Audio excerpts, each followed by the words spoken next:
Hi friends, welcome back to our channel recipe Malabaricus. ഇന്ന് ഞാൻ വന്നിട്ട് നല്ല ടേസ്റ്റി ആയിട്ടുള്ള ഒരു തക്കാളി ചോറിൻ്റെ റെസിപ്പി ആയിട്ടാണ്. അപ്പോൾ ഇത് നമുക്ക് ബിസി ആയിട്ടുള്ള ദിവസങ്ങളിലെല്ലാം നമുക്ക് പെട്ടെന്ന് ഉണ്ടാക്കിയെടുക്കാൻ പറ്റുന്ന ഒരു റൈസായിരിക്കും. അപ്പോൾ ബാച്ചിലേഴ്സിനൊക്കെ കൂടുതൽ യൂസ്ഫുൾ ആയിട്ടുള്ള റെസിപ്പി വീഡിയോ ആയിരിക്കും ഇത്.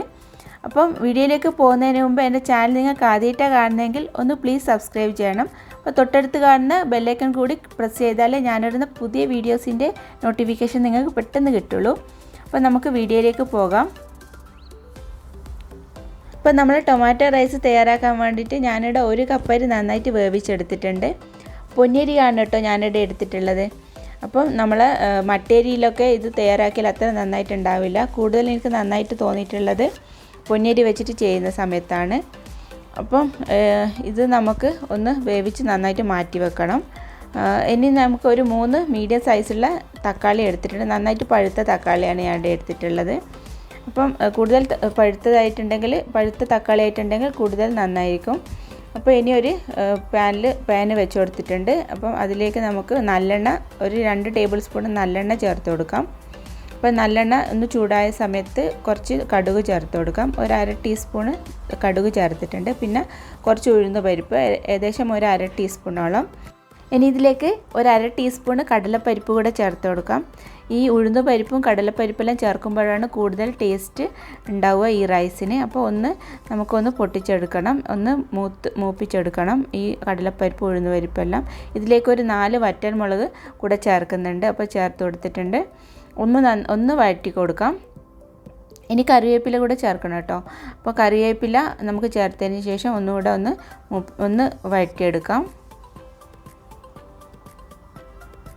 അപ്പം കറിവേപ്പിലയും കൂടെ ചേർത്തിട്ട് ഒന്ന് വഴറ്റിയെടുത്തിട്ടുണ്ട്. ഇനി നമുക്ക് ഇതിലേക്ക് പൊടികൾ ചേർത്ത് കൊടുക്കണം. പൊടികൾ ഒരു 1/4 ടീസ്പൂൺ മഞ്ഞൾപ്പൊടി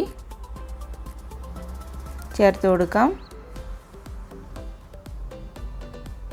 അപ്പോൾ ചേർത്ത് കൊടുത്തിട്ടുണ്ട്. ഇനി ഇതിലേക്ക് ഒരു ടേബിൾ സ്പൂണോളം കാശ്മീരി മുളക് ചേർക്കുന്നുണ്ട്. കാശ്മീരി മുളക് പൊടി അത്ര താല്പര്യമില്ലെങ്കിൽ എരിവുള്ള മുളക് പൊടി ചേർത്താലും മതി. ഞാനിവിടെ ഒരു കളറിന് വേണ്ടിയിട്ട് ചേർത്തതേ ഉള്ളൂ. പിന്നെ നമുക്ക് കായത്തിൻ്റെ പൊടി ചേർത്തിട്ടുണ്ട്. കായത്തിൻ്റെ പൊടി ഒരു 1/4 ടീസ്പൂണോളം മതിയായിരിക്കും. ഒരുപാടായാലും ഒരു കനപ്പ് ടേസ്റ്റ് ഉണ്ടാവും, ഒരു കഴിക്കുന്ന ടേസ്റ്റ് ഉണ്ടാവും. അപ്പം അത് നമുക്ക് വേണ്ട. അപ്പം ഒന്ന് നന്നായിട്ട് വഴറ്റി കൊടുക്കാം. ഇതിലേക്ക് നമ്മൾ നേരത്തെ 3 തക്കാളി എടുത്തല്ലോ. അപ്പോൾ 3 തക്കാളി നന്നായിട്ട് ചെറുതായിട്ട് കട്ട് ചെയ്ത് ചേർത്ത് കൊടുക്കാം. തക്കാളി ചേർത്ത് കൊടുത്തിട്ടുണ്ട്. ഇനി ഇത് നന്നായിട്ടൊന്ന് വഴറ്റിയെടുക്കണം. നമ്മളെ തക്കാളി ഒന്ന് നന്നായിട്ട് കുക്കായിട്ട് കിട്ടണം. അപ്പോൾ ഈ റൈസ് നമുക്ക് തലേ ദിവസം തന്നെ തയ്യാറാക്കി എടുത്തിട്ടുണ്ടെങ്കിൽ പിറ്റേ ദിവസം നമ്മൾ സ്കൂളിലൊക്കെ ഓഫീസിലൊക്കെ കൊണ്ടുപോകുന്നുണ്ടെങ്കിൽ പെട്ടെന്ന് ഇത് 5 മിനിറ്റ് കൊണ്ട് തന്നെ തയ്യാറാക്കാൻ പറ്റുന്ന ഒരു റൈസാണ്. അപ്പം ഇത് നന്നായിട്ടൊന്ന് വഴന്ന് വന്നിട്ടുണ്ട്. ഇതിലേക്ക് ആവശ്യത്തിന് ഉപ്പ് ചേർത്ത് കൊടുക്കാം. അപ്പോൾ ഉപ്പ് ചേർത്ത് കൊടുത്തിട്ടുണ്ട്. ഇത് നന്നായിട്ടൊന്ന് മിക്സ് ചെയ്തെടുക്കാം. അപ്പം ഇത് ഒന്ന് അടച്ച് വെച്ച് വേവിച്ചാൽ പെട്ടെന്ന് ഇത് വെന്ത് കിട്ടും. അപ്പോൾ ഒന്ന് അടച്ച് വെച്ച് വേവിക്കാം.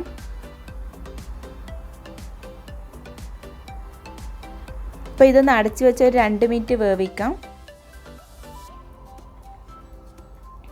അപ്പോൾ ഈ തക്കാളിയെല്ലാം വേവിക്കാൻ വെച്ചിട്ട് ഇപ്പോൾ 2 മിനിറ്റ് ആയിട്ടുണ്ട്. ഇത് ഒന്ന് നന്നായിട്ട് കുക്കായിട്ട് വന്നിട്ടുണ്ട്. നമ്മൾ നല്ല പഴുത്ത തക്കാളി ആയതുകൊണ്ട് തന്നെ നന്നായിട്ട് കുക്കായിട്ട് വന്നിട്ടുണ്ട്. ഇത് കണ്ടില്ല.